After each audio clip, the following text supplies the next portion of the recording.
बिस्मिल्लाहिर्रहमानिर्रहीम, अस्सलाम वालेकुम। टाइम न्यूज़ के प्रोग्राम व्यूज़ टाइम में अवांखे भलीकार आहियां महताब अली नूर।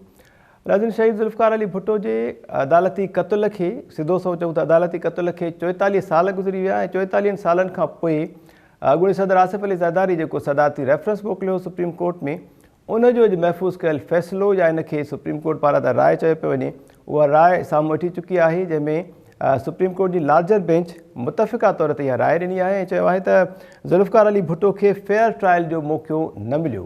हाणे मेन समूरी इन्हनि ॿुधणियुनि जो तत्व जेको आहे उहो इहो ई आहे, इन जुमिले में आहे त ज़ुल्फ़िकार अली भुट्टो खे फेयर ट्रायल जो मौक़ो न मिलियो।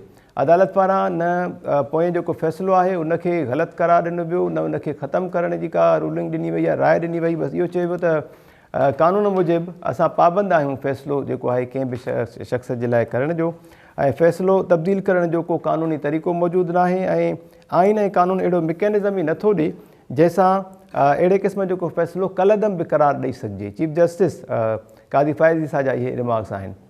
हाणे हिन जो बैकग्राउंड कुझु ईअं आहे त सदाती रेफरेंस जेको अॻूणे सदर आसिफ अली ज़रदारी साहिबु माणियो हुयो, उन में बुनियादी तौर ते 5 सवालनि ते मुश्तमिल ॿधल उहो सदाती रेफरेंस हुयो, जिन ते सुप्रीम कोर्ट खे दरख़्वास्त कई वई हुई त इन्हनि ते गौर कयो ऐं उनखां पोइ सुप्रीम कोर्ट पंहिंजी राय या फ़ैसिलो ॾिए। पहिरियों सुवाल हुयो त ज़ुल्फ़िकार अली भुट्टो ख़िलाफ़ क़त्ल जो ट्रायल आइन ऐं बुनियादी हक़नि मूजिबि हुयो या न, ऐं ॿियो हुयो त छा ज़ुल्फ़िकार भुट्टो खे फाही ॾियण जो फ़ैसिलो सुप्रीम कोर्ट ऐं समूरनि हाई कोर्ट्स जे आर्टिकल 199 तहत लागू थींदो, जेकॾहिं न त पोइ फ़ैसिले जा नतीजा कहिड़ा हूंदा। टियों हुयो त छा ज़ुल्फ़िकार अली भुट्टो खे मौत जी सज़ा मुनसिफ़ाणो फ़ैसिलो हुयो। चौथों हुयो त छा भुट्टो ख़िलाफ़ ॿुधायल सज़ा शरीयत ऐं क़ुरान जे उसूलनि मूजिबि हुई। पंजो सुवाल इहो त छा ज़ुल्फ़िकार भुट्टो ख़िलाफ़ सबूत ऐं शाहिदनि जा बयान अहिड़ी सज़ा जे लाइ काफ़ी हुआ। हाणे इन्हनि समूरनि ॻाल्हियुनि खे अदालत मुख़्तलिफ़ ॿुधणियुनि ते एड्रेस त कयो, पर फ़ैसिलो फाइनल जेको आयो राय जी सूरत में उहो इहो आयो त शहीद ज़ुल्फ़िकार अली भुट्टो खे फेयर ट्रायल जो मौक़ो न ॾिनो वियो हो। ॿियूं बि कुझु ॻाल्हियूं आहिनि, हिन ते बि ॻाल्हाईंदासीं, पर पैनलिस्ट जेके आहिनि उन्हनि जो तारीफ़ असां करायूं था। हीअ जेका राय साम्हूं आई आहे इन जा आईनी ऐं क़ानूनी पासा सम्झण जी कोशिशि कंदासीं। बैरिस्टर ज़मीर घुमरो साहिबु नाम्यारा क़ानूनदान, उहे असांखे जॉइन कनि पिया। सीनियर तजिया निगार आहिनि नसीर मेमर साहिबु असां सां गॾु आहिनि, डॉक्टर यूब शेख साहिबु असां सां गॾु आहिनि ऐं प्रोफेसर डॉक्टर रफ़ीक अहमद चांडियो साहिबु असांखे जॉइन कयो आहे। वॾी महिरबानी अवां सभिनी जी।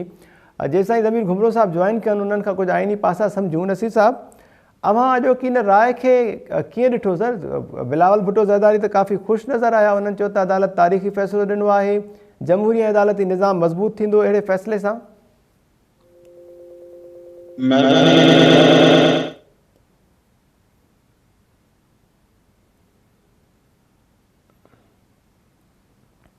नसीर साहिबु, अवां जी राय ज़रूरु शामिल कयूं था।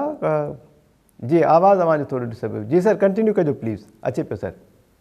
हा, मूं इहो पियो चयो महताब त जेको अॼोकी कोर्ट जे तरफ़ां राय आई आहे उहा टेक्निकली उनखे फ़ैसिलो कोर्ट इन करे नथी चए, हुननि उन पंहिंजे में ॼाणायो बि आहे नोट में, जेको मूं डान में अॼु रेफर कयो आहे।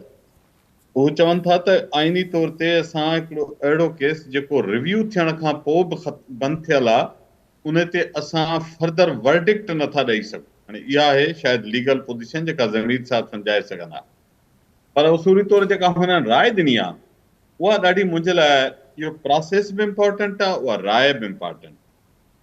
जॾहिं हू चवनि था त भुट्टे साहिब खे फेयर ट्रायल जो मुनसिफ़ाणे ॾिनो वियो, जेको आइन में ई मौजूदु आहे, गारंटीड आहे, बेसिक ह्यूमन राइट आहे, त मुंहिंजो ख़्यालु आहे त इन में अदालत उहो सभु कुझु चई छॾियो आहे जेको तव्हां जेकर हुनखे को फ़ैसिले जी शिकिल ॾियणु चाहियां त उहा इन शिकिल में अचे हा। हाणे फैक्ट इहो आहे त ऑलमोस्ट अधु सदी थी वई आहे। हाणे अदालत छा करे? उहे जज मरी आहे जिन सॼो इहो अदालत जे मुंहं ते सॉरी टू से जेका क़ाइम अली, जेका अॼु हुननि कुझु हुनखे साफ़ करण जी कोशिशि कई आहे। पाकिस्तान जे इंसाफ़ जे तारीख़ ते हुननि क़ाइम अली पंहिंजे इंसाफ़ जे कुर्सीअ ते वेहण वारे मसनद ते क़ाइम अलियनि। ऐं मुंहिंजो ख़्यालु आहे त पाकिस्तान जी अदालती तारीख़ जो अॼु हिकिड़ो तमामु अहम ॾिहाड़ो आहे, जंहिंमें पहिरियों भेरो एॾे पुराणे कयल हिकु नाहक खे अदालत मञियो। हुन चयो आहे जज साहिबु त माज़ीअ जी शयुनि खे ठीकु करण खां सवाइ असां अॻिते न वधी सघंदासीं। त इहा हिकिड़ो पहिरीं विख खई वई आहे। अॼु माज़ीअ जूं कई शयूं ठीकु थियण जी ज़रूरत आहे हाणे। तो मुंहिंजे ख़्याल आहे त हिकिड़ो लैंडमार्क ओपिनियन आहे जंहिंखे अॼु कोर्ट पब्लिक में कयो आहे ऐं मुंहिंजे नज़र में उहो ज़िया जनरल ऐं संदसि इहे पालतू जजिस जेके इंसाफ़ जे हिन मसनत ते वेहण जे कहिड़ी बि तरह लाइक़ु न हुआ, जेके इंसाफ़ जी सरापा तोहीन हुया, जेके पाकिस्तान जे आइन जी तोहीन हुया, पाकिस्तान जे अवाम जी तोहीन हुया, उन्हनि खे अॼु ॿियनि लफ़्ज़नि में जज साहिब पाकिस्तान जे अवाम ऐं हिकु चूंडियल वज़ीर आज़म जे क़त्ल जो ॾोहारी करार ॾिनो आहे। सो उसूलनि त हाणे इहो असां नथा चई सघूं, असां बरबरत वारे मुआशिरे जा माण्हू न आहियूं, मतिलबु दिलि थी चए त चइजे हा त हिनखे क़बर मां हिन जो जेको ढांचे जो 1/2 इंच 1.5 इंच बचियो आहे हिन सभिनी खे खणी करे चौराहे ते टंगे अवाम खे ॿुधाइजे हा त ही तव्हांजा मुजरम आहिनि, हिननि ज़ुल्म कयो पाकिस्तान सां, हिननि ज़ुल्म कयो पाकिस्तान जे अवाम सां, हिननि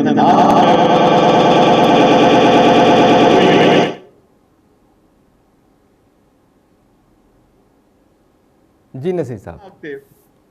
लास्ट शइ मां चवां त मुंहिंजे नज़र में हाणे हिकिड़ो नओं जेको चैलेंज इहो ईंदो, चैलेंज न पर उहा पॉज़िटिव शइ आहे त हाणे माज़ीअ जे कई नाहकनि ते अहिड़ा रेफरेंसिस, अहिड़ियूं दरख़्वास्तूं अदालतुनि वटि वेंदियूं, छो त मुल्क जी इंसाफ़ जी तारीख़ सरापा नाइंसाफ़ियुनि ऐं नाहकनि सां भरियल आहे। उन्हनि खे अदालतूं अॻियां कीअं ट्रीट कंदियूं, पाकिस्तान जे तारीख़ खे कीअं ठीकु कंदियूं, पर मां हिन सॼी पहिरीं विख खे पाकिस्तान जे जमहूरी मुस्तक़बिल ऐं इंसाफ़ जे हवाले सां अदालती मुस्तक़बिल लाइ हिकिड़ो चङो सवण सां। बिल्कुलु ठीकु नसीर साहब, अवां बि कंहिं आइनी माहिर वांगुरु ॾाढी ज़बरदस्त राय ॾिनी आहे। हिकु रिमार्क इहो बि साम्हूं आयो त तारीख़ जे कुझु केसिस इहो तासुर क़ाइमु कयो त ख़ौफ़ तहत अहिड़ा फ़ैसिला ॾिना विया त हाणे अॼोकी हिन राय खां पोइ सम्झो पिया जजिस में इहो ख़ौफ़ ख़तमु थी वेंदो, चीफ जस्टिस जी राय जो एहतराम कंदियूं मातहत अदालतूं ऐं जजिस। तव्हांजो आवाज़ थोरो घटि पे आयो, थोरो हुनखे रिपीट कंदा मुख़्तसिर। बिल्कुलु नसीर साहब, ख़ौफ़ जी ॻाल्हि बि कई अॼु चीफ जस्टिस साहिब रिमार्क्स में त माज़ीअ जे कुझु केसिस इहो तासुर ॾिनो त अहिड़े क़िस्म जा फ़ैसिला शहीद ज़ुल्फ़िकार अली भुट्टो ऐं ॿिया उहे ख़ौफ़ सबबु ॾिना विया, भउ सबबु उहे फ़ैसिला ॾिना विया। त मुंहिंजो सुवालु हुयो त अॼोकी राय खां पोइ इहो ख़ौफ़ ख़तमु थी वेंदो, मातहत अदालतूं ऐं जजिस जेके आहिनि चीफ जस्टिस जी राय जो एहतराम कंदा सर? अच्छा, मां ज़ाती तौरु सम्झां थो इहो ख़ौफ़ न हुयो, इहा सोचियल सम्झियल बेईमानी हुई, इहे हुन ॾोह में मुजरमानी शिरकत हुई। छाजो ख़ौफ़ आहे? चीफ जस्टिस आहिनि, जज आहिनि सुप्रीम कोर्ट जा, छॾे बि सघिया पिए जेकर इंसाफ़ जे पासे बीहनि हा। छा मुशरफ जे दौर में उहो जेको आयो हो रिफॉर्म्स, कहिड़ो ऑर्डर आयो, LFO लीगल फ्रेमवर्क ऑर्डर, जजनि इनकार कयो हो न सही करण खां, छॾे विया हा न नौकरियूं, उन्हनि खे छा फांसी ॾींदा छा जनरल? कंहिंखे ताक़त ई न हुई जेकर थोरी पंहिंजे मां चवां थो त ईमानदारी ऐं जुडिशियल गैरत, हाणे मां गैरत लफ़्ज़ जो क़ाइल अदरवाइज़ आम मानाउनि में न आहियां, पर जुडिशियल कमिटमेंट जेका हुननि ते 1900 जंहिंजो हुननि कसम खयो हो, जेकर हुन ते पेर ॿधी बीहनि हा त जजनि खे फांसी कोन अचे हा, को बि ख़ौफ़ कोन हो। ही बेईमान हुआ, हिननि इंसाफ़ सां नाहक पे कयो। ही हुन जनरल शाहीअ जे इन जमहूरियत इंसाफ़ जे क़त्ल में बराबरि जा शऊरी ॾोहारी हुया। का बि मूंखे हुन में ख़ौफ़ जो अंसर नज़र नथो अचे, या सोचियल सम्झियल शिरकत हुई हुन ॾोह। ठीकु आहे नसीम अहमद साहब, thank you so much sir. वापसि असां ईंदासीं। डॉक्टर अयूब शेख साहब, अवां ॿुधो पिया सर?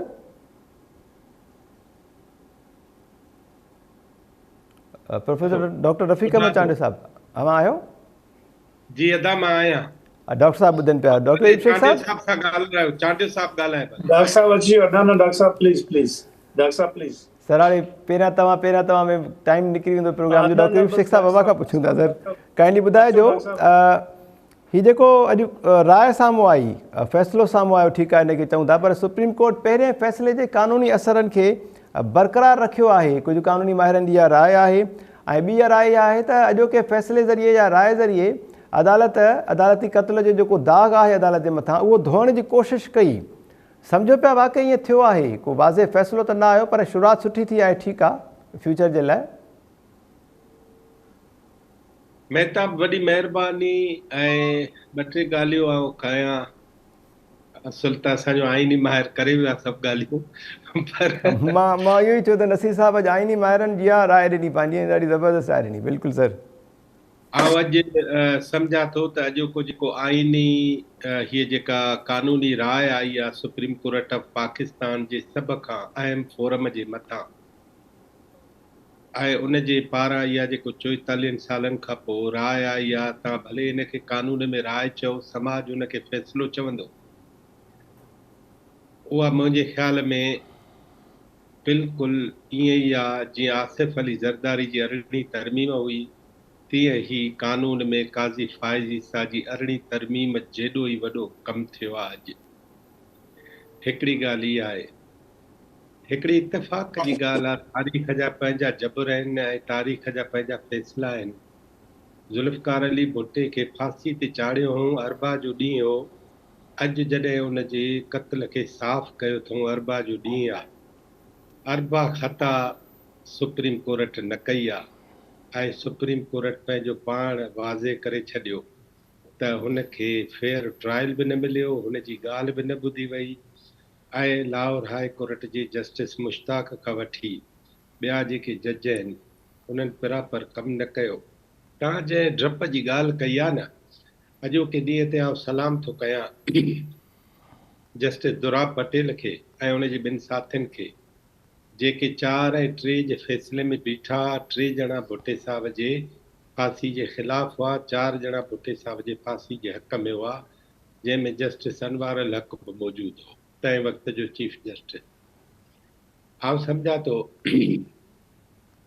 ही त 44 साल आहिनि, पर असां जॾहिं भुट्टे साहब जे हवाले सां एहतिजाज कंदासीं त उन में सरकश सिंधी जी हिकिड़ी शाइरी उहा हूंदी हुई त सदियूं जेके ईंदियूं वेंदियूं, तोते लानत ॾींदियूं वेंदियूं, तुंहिंजो घाट बि लहरां ईंदियूं, तोखे कातिल ठहरां ईंदियूं, मुंहिंजे रत जूं फेंगूं आख़िर तुंहिंजे मुंहं ते थींदियूं ज़ाहिर।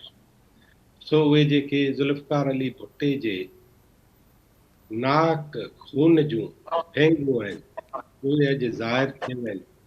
ऐं आउं अॼु सलाम पेश करणु थो चाहियां जी ज़रीना बलोच खे, जेका पहिरीं औरत हुई सिंध में जंहिं हैदराबाद में जस्टिस मुश्ताक जे फ़ैसिले जे ख़िलाफ़ औरतुनि जो तमामु वॾो जुलूस कढियो हो, जंहिंमें मख़तूम मरहूम ख़लीक ज़मान वारा उहे सभु हुआ।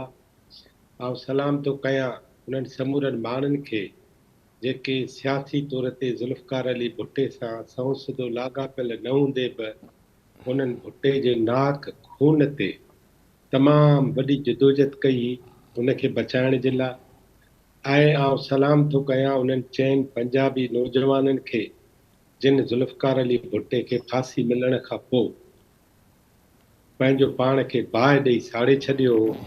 1844 खां पोइ इहो पहिरियों वॾो वाक़ियो थियो पाकिस्तान में जॾहिं माण्हुनि इंसाफ़ ऐं कानून ऐं अदालतनि में जजनि ज़ुल्म नाक ख़िलाफ़ ज़िंदगी खे ख़ैरबाद चई ऐं पंहिंजो पाण खे बाहि ॾेई छॾी।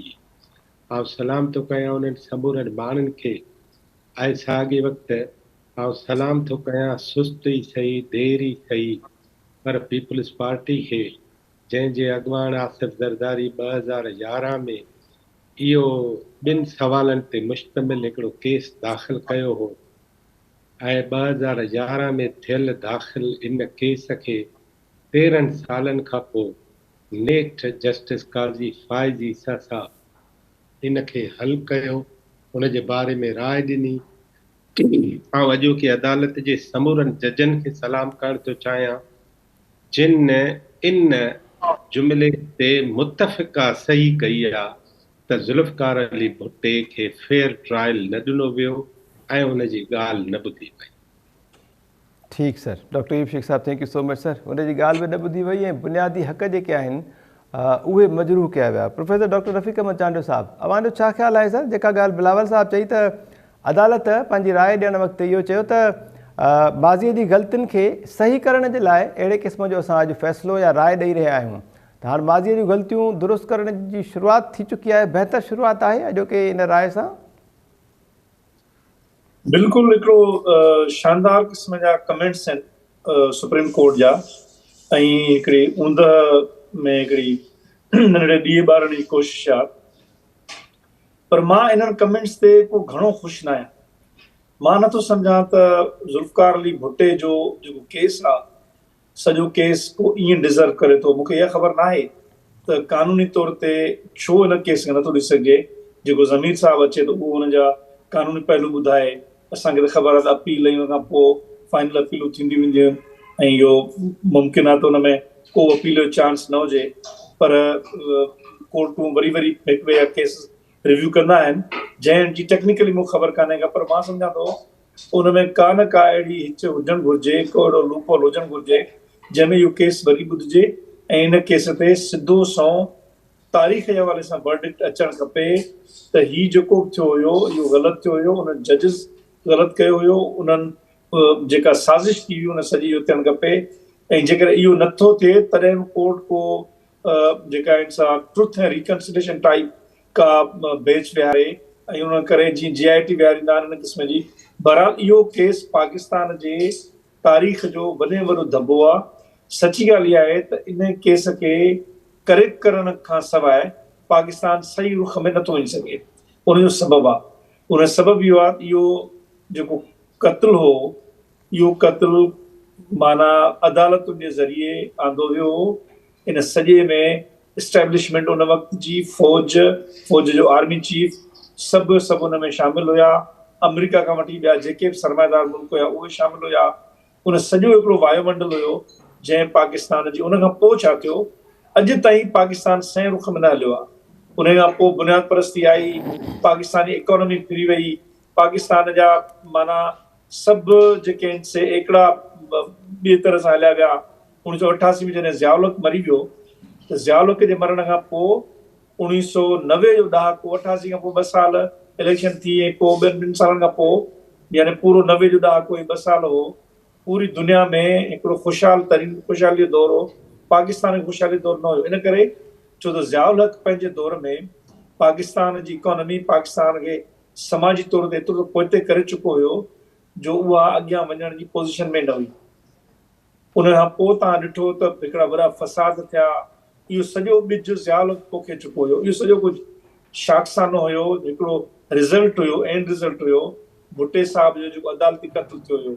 इन करे इहो तमामु ज़रूरी आहे अॼु पाकिस्तान उन वर्जन खे करेक्ट करे इहो पाकिस्तान ट्रुथ ऐं रिकन्सिलेशन मोड में अचे।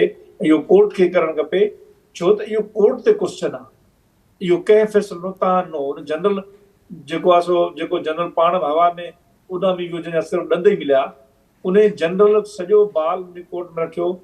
ऐं ख़ौफ़ जी ॻाल्हि जेसिताईं आई आहे डॉक्टर साहिब ऐं नसीर कई आहे। ॾिसो ख़ौफ़ लालच जी प्रोडक्ट आहे, लालच जी पैदावार आहे। ऐं जेकॾहिं कंहिं माण्हू खे लालच न हूंदी उहो ख़ौफ़ न कंदो, उहो बेख़ौफ़ थी वेंदो। ऐं काज़ी फ़ाइज़ इहो साबित करे चुको आहे। इन करे उहे जज जेको हुन ख़ौफ़ में हुया उहे कंहिं लालच में हुया तॾहिं ख़ौफ़ में हुया। इन करे ख़ौफ़ ऐं लालच जो हिकिड़ो पाण में तज़किरो आहे। इन करे कंहिंखे इहो ख़ौफ़ जो हिकिड़ो मतिलबु मैंडेट ॾेई नथो सघे यार ख़ौफ़ में हो हिन उहो फ़ैसिलो कयो आहे। तूं ख़ौफ़ में आहीं, तूं मनसब ते न वञ, तूं वञी वकालत कर, तुंहिंजे लाइ रस्तो खुलियल आहे। There is always a choice, हमेशह चॉइस हूंदी आहे।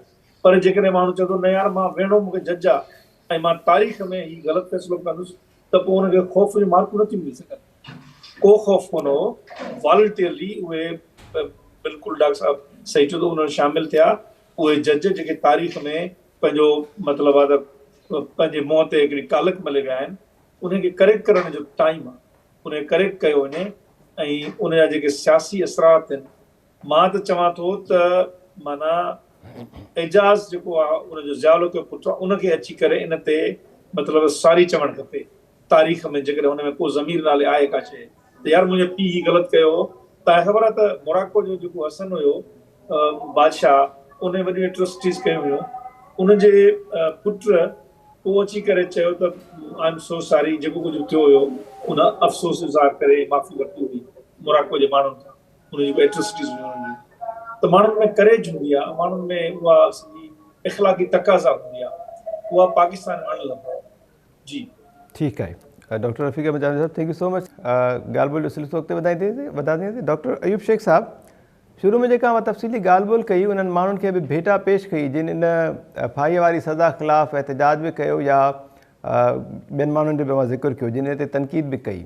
अॼु जेके रिमार्क्स साम्हूं आया उन्हनि में हिकु त इहो चवणु त असांजो जेको ही कानून आहे, आइन आहे, उन में अहिड़ो को मैकेनिज़म ई न आहे जो अहिड़ो फ़ैसिलो कलदम करार ॾेई सघिजे। मतिलबु इहो अलमियो न आहे त अहिड़े क़िस्म जा तकरारी केस जिन खे 44 साल गुज़री वञनि ऐं उन्हनि जो ग़लति फ़ैसिलो बि अदालत चवे, उन में बुनियादी हक़ बि न ॾिना वञनि, फेयर ट्रायल बि न थिए, त अहिड़ा फ़ैसिला कलदम करार ॾियण जो अदालत खे इख़्तियार ई न आहे, आला अदलिया खे। सर,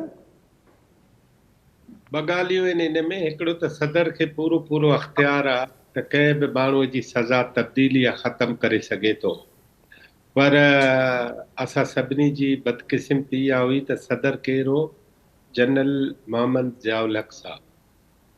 2 क़बरूं हुजनि हा त पोइ फ़ैसिलो बि थिए हा। क़बर हिकिड़ी, इन करे ज़ियाउल हक़ चयो त हिक क़बर जे हूंदे मूंखे इहो ई फ़ैसिलो खपे थो जेको कोर्टूं ॾियनि थियूं। हिकिड़ी ॻाल्हि। हिकिड़ी ॿी ॻाल्हि बि तव्हांखे ॿुधायां त शयुनि जा पंहिंजा पंहिंजा हिसाब, पंहिंजूं पंहिंजूं ॻाल्हियूं आहिनि। ऐं गुज़िरियल कई मौक़नि ते ॿई असांजा साहब वेठा आहिनि पैनलिस्ट, इहे इन्हनि खे बि यादि हूंदो। चवां थो त पाकिस्तान जे आइन ऐं कानून खे नो बनो करणो पवंदो, नओं करणो पवंदो, ऐं सूबनि ऐं उन जे अवाम जूं के ख़्वाहिशूं गुज़िरियल 47 सालनि में नए सिर नई तरतीब सां साम्हूं आयूं आहिनि। उन्हनि खे साम्हूं रखी असांखे पंहिंजे आइन में नयूं नयूं गुंजाइशूं पैदा करणियूं पवंदियूं। जीअं अॼु तव्हां सुप्रीम कोर्ट जी ॻाल्हि था कयो त असांजे आइन ऐं कानून में अहिड़े क़िस्म जी ॻाल्हि कान्हे। पोइ त हीअ आहे त 50 सिका जी हुकूमत थी वई ऐं जंहिंखे फांसी पूरी अचे उनखे फांसी ॾेई छॾियो।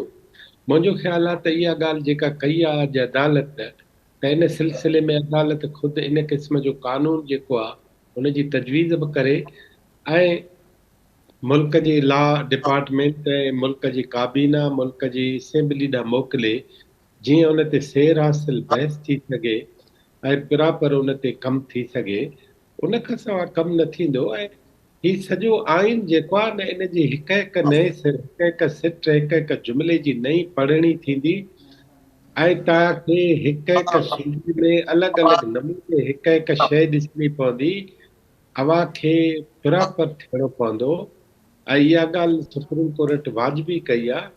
ॿियो, ज़ुल्फ़कार अली भुट्टो साहब जे हवाले सां जीअं सवेर ॻाल्हि थी आलमी क़ुवतुनि जी इतफ़ाक़ जी ॻाल्हि आहे त जॾहिं डेमोक्रेट्स जी हुकूमत ई जिमी कार्टर जी, त भुट्टे साहब खे फांसी ॾिनी ऐं अॼु डेमोक्रेट्स जी हुकूमत आहे त भुट्टो साहब नाहक जेको आहे उहो करार ॾिनो वियो, उनजो क़त्ल जेको आहे।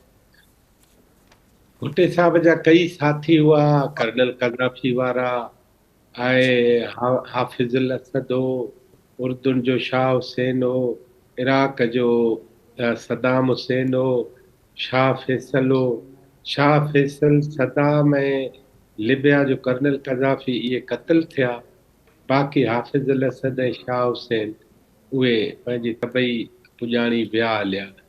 इहे सभु चैप्टर खुलणु खपनि ऐं दुनिया ज़ुल्फ़कार अली भुट्टे जे इन फ़ैसिले ते कीअं रिएक्ट कयो हो, पाकिस्तान जे मुख़्तलिफ़ माण्हुनि कीअं रिएक्ट कयो हो, इहो सॼो चैप्टर ॿाहिरि अचणु खपे त जीअं इहे सभु शयूं साम्हूं हुजनि। ऐं आख़िरी ॻाल्हि मां हीअ थो कयां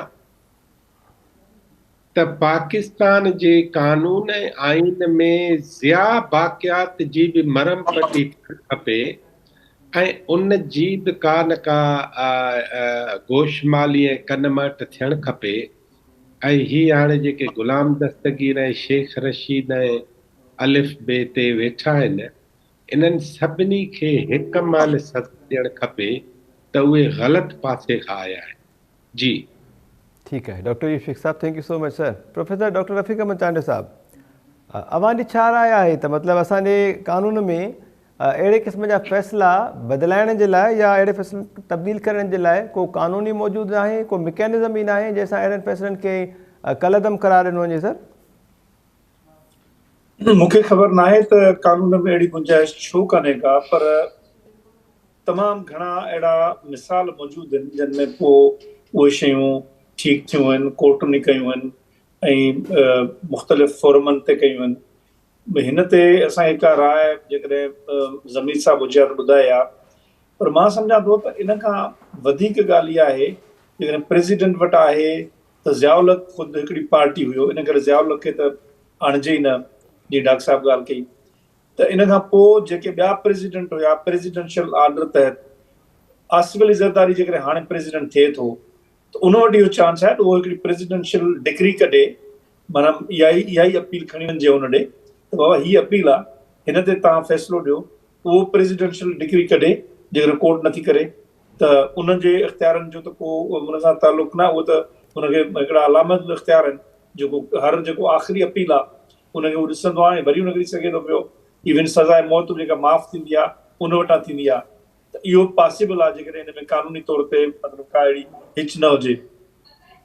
सुवाल इहो आहे त हीअ करेक्शन छो ज़रूरी आहे? हीअ करेक्शन ईअं कोन्हे का रुॻो बसि इहो ज़िद आहे त बाबा हाणे भुट्टो साहिबु असांजो सिंधी हुयो उन करे हुनखे न, हीउ जेको कुझु बि थियो आहे इहो सॼो हिकिड़ी चोरी थी हुई, ठगी थी हुई, हिकिड़ी वॾी मजमूई तौर ते वॾी साज़िश थी हुई, हिकिड़ी मैक्रो लेवल जी साज़िश थी हुई।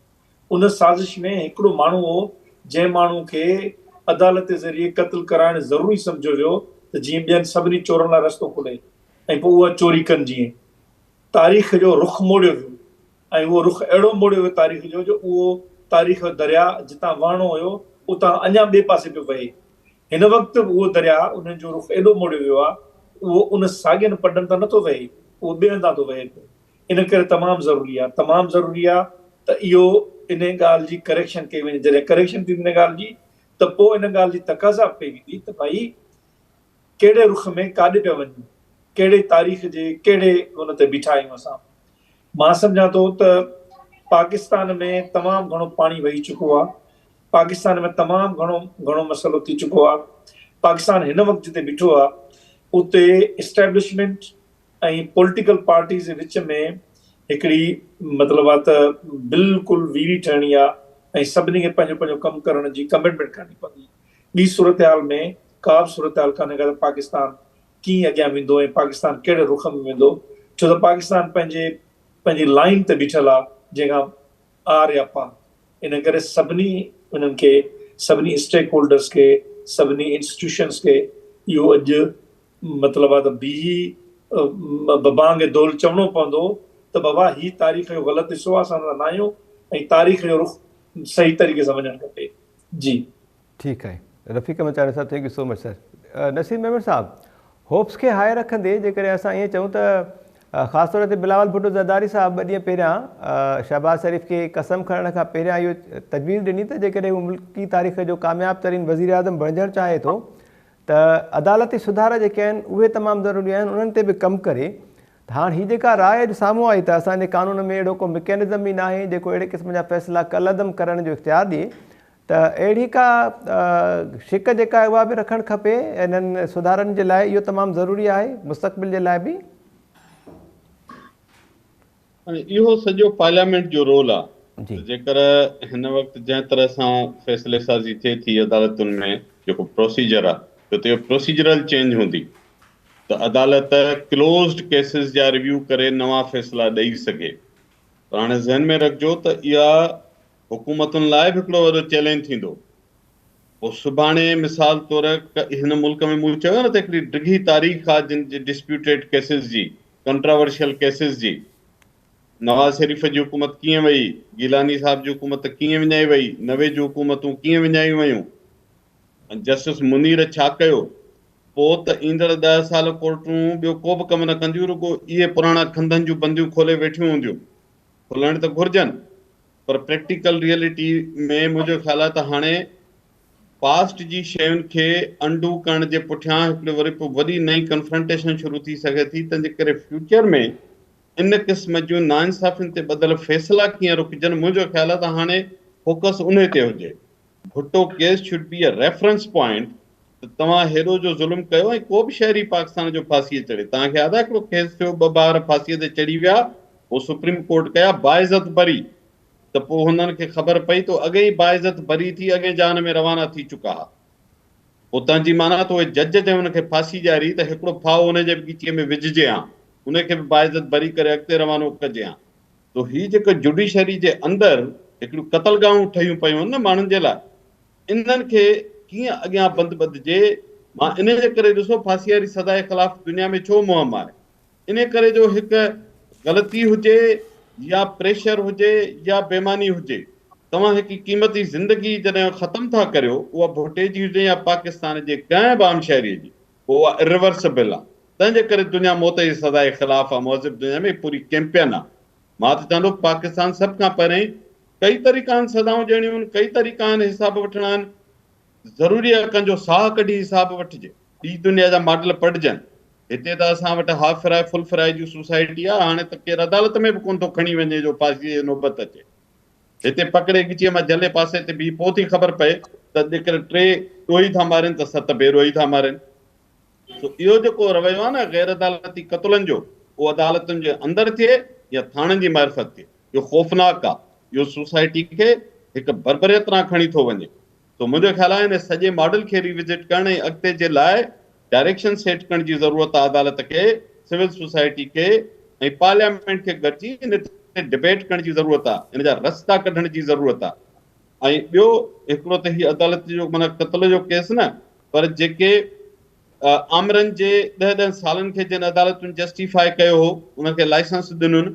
मुशरफ उहो बि कोन घुरियो त मूंखे आइन में तरमीम जो हक़ ॾियो, उहो बि ॾेई छॾियुसि, जेको हुन न घुरियो।